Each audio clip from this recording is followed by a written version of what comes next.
Chers amis, pendant ces quelques jours, nous nous sommes mis sous la conduite du bon pasteur, celui qui est le vrai berger, celui qui connaît ses brebis et que ses brebis connaissent. Jésus de Nazareth, Fils de Dieu, vraiment homme, qui est passé parmi les hommes pour ouvrir un chemin de vie dans la communion avec son Père. Et pendant ces quelques jours, notre cheminement sous la conduite du bon pasteur nous a aidés peu à peu à mieux prier. Apprends-nous à prier. Cette parole que les disciples ont adressée au Christ, tellement ils avaient conscience que dans sa relation avec le Père, il avait une manière de prier qui était nouvelle et différente de ce qu'il connaissait.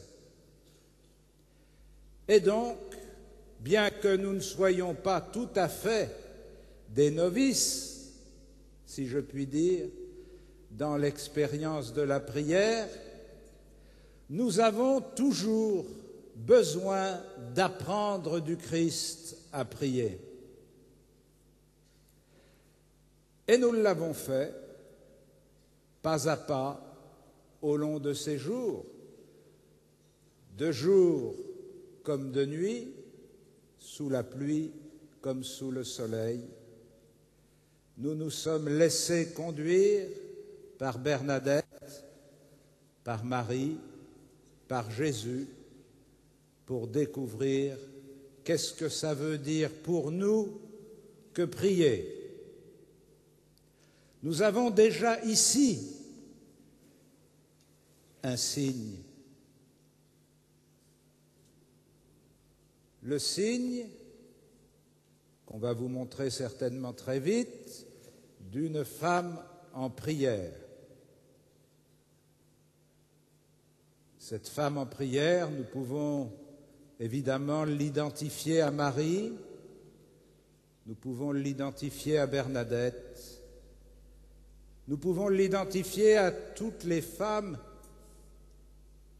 qui tendent les mains vers Dieu à travers le monde, et à travers elles, nous pouvons nous-mêmes apprendre à devenir des disciples, comme Marie qui s'était mise aux pieds de Jésus pour écouter sa parole. Voici une première image, une première attitude, un premier chemin de prière. Parle, Seigneur, ton serviteur écoute. Que veux-tu que je fasse pour toi? Que veux-tu, toi, aujourd'hui, après ce chemin parcouru ensemble à Lourdes? Que veux-tu, toi, que le Seigneur fasse pour toi? Dans l'Évangile, il y a plusieurs réponses.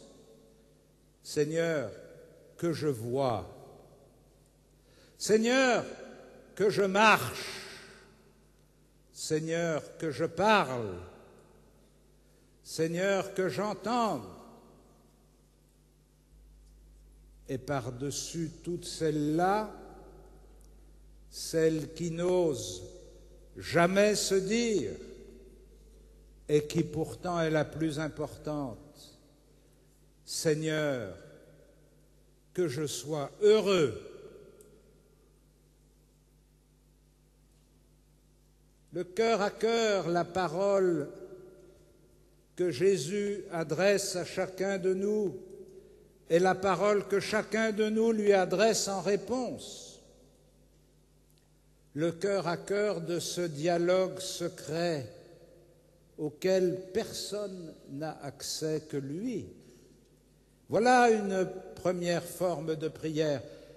Mais nous savons bien que ce cœur à cœur, il se nourrit, il s'alimente par notre expérience d'Église. Car c'est en Église, finalement, que nous apprenons à prier. Comme c'est en Église que nous avons cheminé pendant ces jours. Comme c'est en Église que nous avons découvert qu'au moment où peut-être nous n'avions pas envie de penser à Jésus-Christ, ni à Marie, ni à Bernadette, celle qui était à côté ou celui qui était à côté de nous, eux avaient envie de le faire. Que pour leur permettre de poursuivre le dialogue qu'ils avaient commencé, au moins nous avons accepté de ne pas les troubler, de ne pas couper leur relation. Mais plus encore que cette capacité de nous aider les uns les autres par notre présence, par notre soutien, nous sommes invités aussi à prier ensemble, pas simplement à nourrir le cœur à cœur de notre relation avec le Christ et avec Dieu, mais à nourrir toute la louange de son peuple, du peuple de ceux qu'il rassemble comme il nous a rassemblés cet après-midi, comme il nous a rassemblés il y a quelques jours, non pas dans la basilique, mais dans quelques gares parisiennes, comme il nous rassemble dans la basilique. Il nous met ensemble, non pas pour additionner des individus les uns à côté des autres, comme si j'étais maintenant, moi, invité à parler à chacune et à chacun d'entre vous. Il nous met ensemble pour que nous fassions un seul corps, que nous soyons une seule voix, une seule espérance. Il nous met ensemble parce que la foi n'est jamais seulement une affaire individuelle. Elle s'appuie toujours sur la vie d'un corps.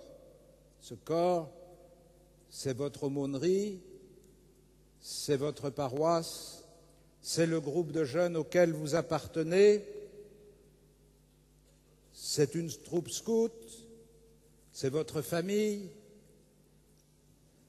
Il peut avoir des formes différentes pour chacun d'entre nous, mais pour chacun, il a besoin de s'appuyer sur ce corps qui est l'Église.